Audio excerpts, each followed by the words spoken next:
He is Neil Oliver. Neil, thanks very much for coming on the Mother of All talk shows. Let me start with that point.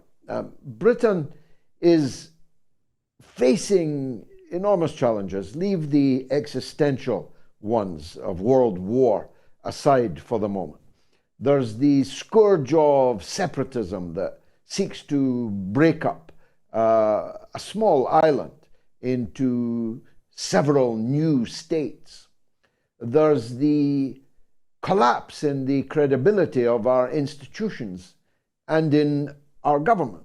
I mean, I think if you took a microphone out onto the street and asked people how many of them respected the politicians that are in power now, or for that matter, the politicians that are likely to replace them, the number of affirmatives would be vanishingly few. And I'm not in Britain at the moment, you are, but viewed from where I am, Britain's in serious trouble. Do you think so? I do, George, and thanks for making time for me this evening. You and I have spoken together, privately, and we have found common ground. And some of it is the belief that the Britain in which we both grew up has gone. I have been a lifelong lover of the British Isles, and I suppose to some extent for me it began with a love of landscape and a love of the history and the archaeology. If I'm anything, I'm an archaeologist, and I grew up with that. I was imbued with that from my parents, and more recently I've written about the British Isles, and I have written about and of my love of the British Isles, but in many ways, in recent years, I've been writing a eulogy for a place that I think no longer exists, which is a great sadness to me. But I think in writing that eulogy and in speaking about the extent to which I think that what I have loved and do love has been eroded, I think there's still time. And I think that the vast majority of the people to whom I speak and who come up to me in the street every day, and say hello and shake hands and want to make the point that we're all on the same road. I suppose, although I'm despondent at times, I have great faith that the people are still absolutely committed to the Britain of my memory. And I think, people like yourself, people like me, and millions besides, we hold it close, we hold it dear, and we will, there's every possibility that we can resuscitate that which has been and should go on. Well, not with the current crew. Rishi Sunak is not the man to save Britain. God knows how the Conservative Party ended up with him. It's a bit like the Joe Biden situation in the US. You scratch your head and say, how can that be the best that the British political class can produce? Now, I was postulating earlier that he may not be that much longer for 10 Downing Street, though heaven knows where they're going to find someone to replace him that will make things any better. We do have a parlous political class, don't we? Well, yes. I mean, it doesn't. No one needs to hear me say this about you. You have been in the political arena for as long as I can remember. Although I know that you haven't been an active politician for the last number of years, but in my sense, you are a political man. And I've said it before, and I'll happily say it again, that to me, you are the last Labour politician standing, whether or not you have a seat. That's irrelevant. To me, you embody what I have always understood to be the Labour Party. Now, that said, you being the last Labour man standing, the rest of the political sphere has been hollowed out. My eulogy to Britain is in part because of my awareness that there's nobody left that speaks for the left, for the right, for the centre. That has all gone, and that space, in ways that I struggle to understand, far less to articulate, has been co-opted by a zombie, parasitic ideology that I'm almost loath to use the word ideology, because an ideology would suggest that it stands for something. It stands for nothing. It's there to facilitate, I don't know, the asset stripping of this great country. It's there to facilitate the asset stripping of the West. It's there to impoverish people rather than raise them up. It's there to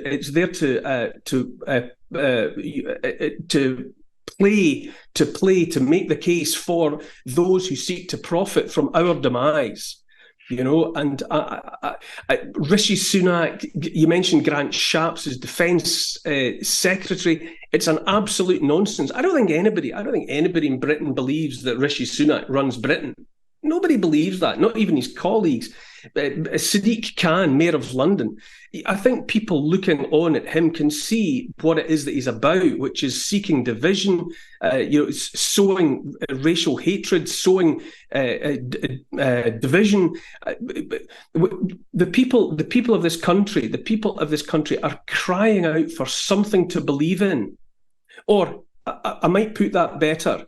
The people of this country do believe in something. They believe in what they have always believed in, which is family, which is tradition, which is the culture of these islands. They want to see those protected and celebrated, but instead what they're confronted with are people who stand for nothing. And it does beg the question, who will come forward and stand for something? And because I ask myself that question all the time, I tend to believe that the political environment, the political arena is so corrupted, so toxic, that I don't think the solutions that we need will come from the world of politics. Now, having said that, I don't know from which world the necessary solutions will come.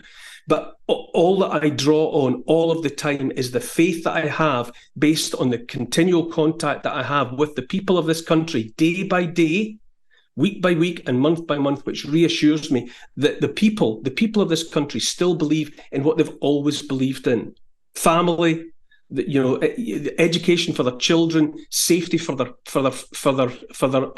offspring. Those things remain constant, and I remain optimistic that is what will carry us through where we are now. There is the real danger that people go quietly into the good night, and there's a big conspiracy against the emergence of any possibility of another way. The prevailing orthodoxy is a very powerful dictatorship. As Dr. Johnson said long ago, if people are told that there is no alternative, and if even social media is increasingly closed down as a method by which people can learn of alternative ways forward, it's a rather bleak prospect. I don't think it's not in my nature to be a pessimist, but neither is a foolish optimism doing anyone any service. George, I don't think I would be, giving anything away by saying that 10 years ago or 20 years ago or whatever, you and I might not have, seen ourselves as sharing the same point of view. I've never considered myself to be a particularly political animal. You have. I have watched you and been aware of you for decades, and for a lot of the time, disagreed with some of what you were saying. But, and this is the important point, through it all, you have adhered to certain fundamental values about family, about faith, about tradition, about the rights of men and women, about equality, about the right to a life, the right to an honourable life. And that has distilled down to the point where I have realised and come to accept that, where I might have not realised it for the longest time, that we are simpatico in a great deal. And I think that right there is the cause for optimism. I think that so much has gone wrong in the bigger picture. We've been fed so much nonsense that nobody believes in, that those of us who continue to adhere to the fundamental values have seen through the mist of it, the fog of it, and have found one another. So that, two men like you and I that might previously have felt quite separated by all sorts of ideology, have realised that in this fog of war, in this nonsense that's all around us, you and I and many people, most people around us, understand that we are united by a common cause. And I'm aware of repeating myself in what I've said over the last 10 minutes or so of this conversation. But it's of fundamental importance, and it is the reason for optimism. All this nonsense that's out there about transgenderism and about climate crisis and all of the wildfires in Greece and the wildfires in Maui and the forever war in Ukraine that we're being fed that's to distract us. So many people have seen through it or are gradually coming to see through it and realising that what we want is what people all over the world always want, which is peace, which is the peace to get on with our lives, which is the knowledge that we can get along with one another, that we are tolerant without being told to be tolerant, that there's a great cause for optimism about that commonality that we have, and that that you and I talk off camera, we talk privately, and we have come to understand that we are simpatico and that we share a lot of the same opinions, and that is of fundamental importance and is a reason for optimism. Amen.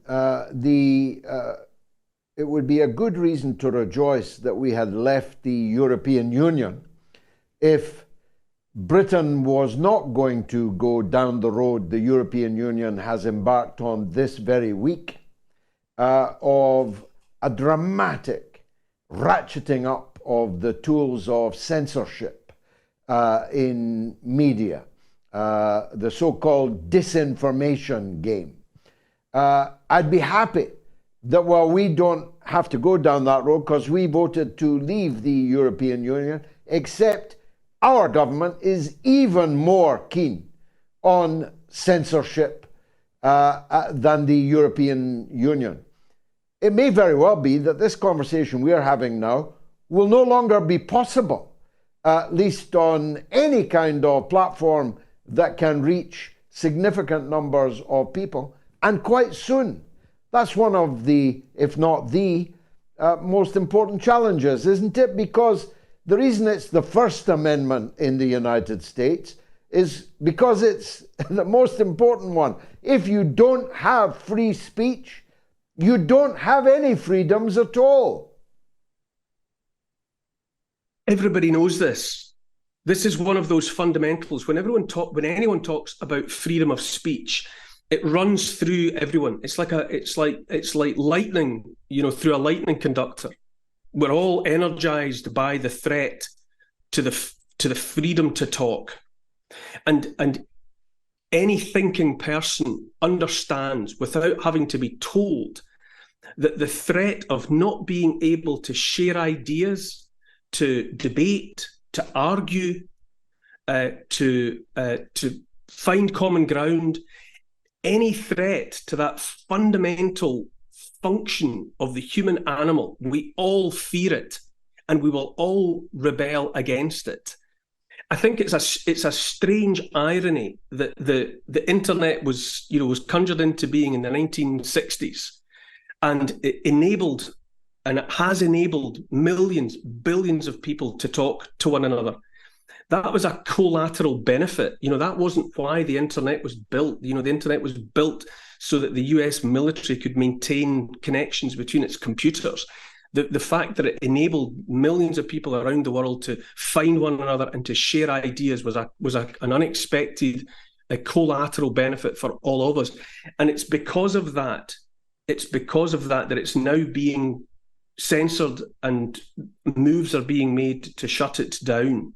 Because the greatest threat to tyranny, to authoritarianism, to totalitarianism, is the ability for all sorts of people from all sorts of walks of life to come together and have conversations the like of which you and I are having now. And my optimism about the power of the human spirit is such that even if censorship means that you and I can't communicate by these means by which we're communicating now, we would find another way. I've been saying privately and publicly for a while now that I think the future is analog. We've all become very dependent on this wonderful ability that we have to communicate via, digital technology. But people will always find ways to converse and to communicate. And if the powers that be, if the totalitarians out there go so far as to shut us down and to seek to make these kinds of conversations impossible, then the likes of you and me and millions of others like us will find another way. We will not be silenced. These conversations that have been, conjured into being and inspired, they're going on all around the place all of the time, and they will keep going because we, as a species, as the human race, we understand that it's by remaining in contact with one another that we will prevail and that we will find the solutions to the problems that we have. Amen. Well, while people still can, they should follow The Coast Guy on Twitter and watch Neil Oliver's show on GB News. It's been a pleasure to speak to you on screen rather than our behind-the-screen discussions over months and years. Thank you, Neil Oliver, very much. Bless you, George indeed. Galloway.